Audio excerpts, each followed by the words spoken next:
when conjugating verbs in Spanish, you need to consider the tense, which is like, for example, present tense, future tense. You need to consider the mood, which is the subjunctive, the conditional, and there are a few others of those. Consider the number of subjects, so if you're talking about one person or a few people. And you also need to consider the point of view. So for example, first person, second person, third person, just are we talking about me, we, you all of that needs to be considered. So you have the first person singular, which is yo. You have the second person singular, which is tu. And then the third person singular, which is él, ella, or usted, which is often abbreviated as UD period. These mean I, you, and then he, she, and the formal form of you, which is something that we don't have in English.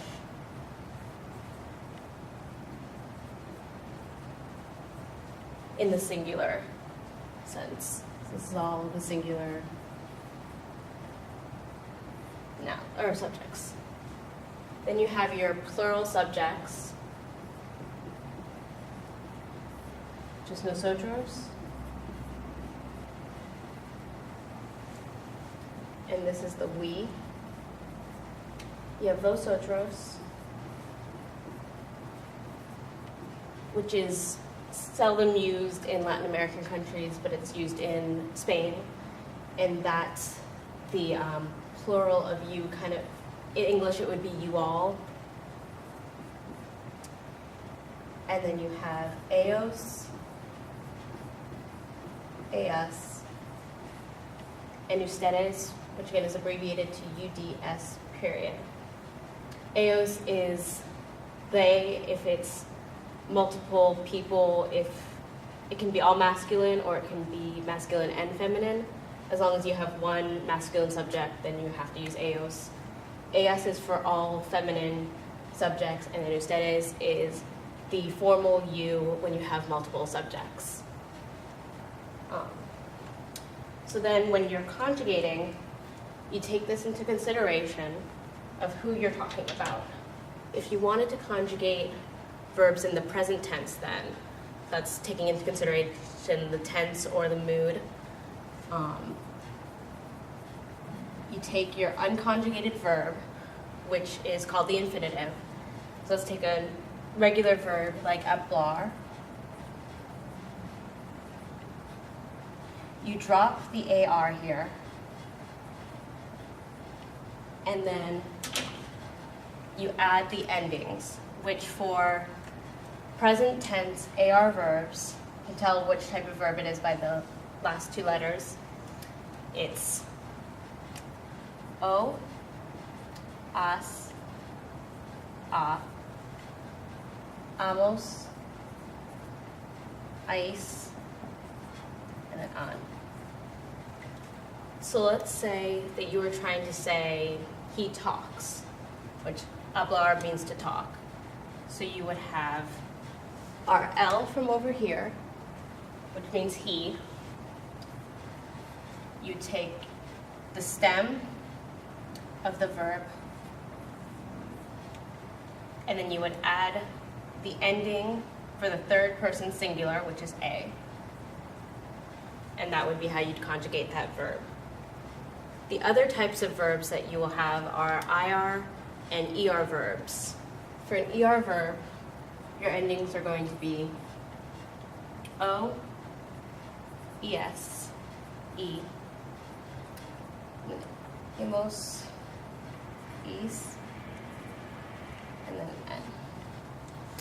And then for your IR verbs, your endings are going to be similar except for in the nosotros and vosotros form. It's O, es, A, it's imos, is, and N. And so some examples of those verbs. Let's take comer, which means to eat. It's a regular ER verb. And let's say that you want to say that we eat. So you would take this and you'd say nosotros, which is it's our first person singular subject, and then you would take this verb, drop the ER, so you'd have that as your stem, and then you just look up here for what's the ending, it's amos, so nosotros comemos. If you wanted to make the sentence a little more complex, you could say something like nosotros comemos estes. So that would be to say, we eat at Estes. So we take an IR verb, such as the verb salir, which means to leave.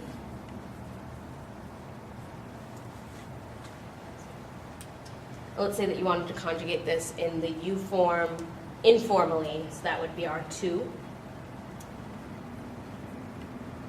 And then you would look up here for which one goes there, and you would drop the IR here, which would mean that your stem is sal.